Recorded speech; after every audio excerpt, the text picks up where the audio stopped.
Сегодня в Доме правительства прошла онлайн-встреча с руководителем Королевской школы вышивки. Мастер из Великобритании поделилась опытом обучения рукодельниц. Напомню, в республике планируют открыть национальную школу вышивки. Ее хотят запустить уже в следующем году.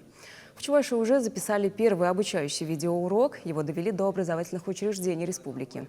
Но это только начало, уверены чиновники. Руководитель Королевской школы вышивки Сьюзен Кей Уильямс посоветовала для начала выяснить, много ли желающих готовых обучиться азам этого искусства, и предложила пока запустить любительские курсы.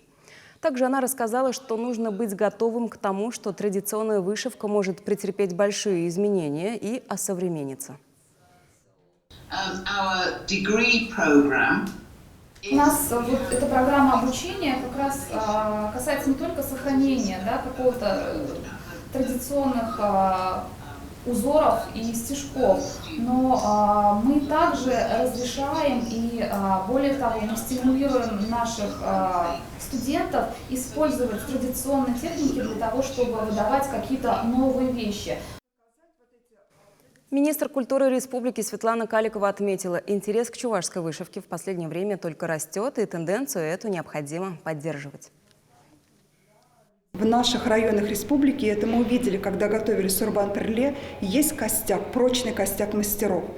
Они станут вот такой базой, основой для того, чтобы популяризировать вышивку, для того, чтобы обучать и молодых людей, и детей вышивке, чувашской вышивке.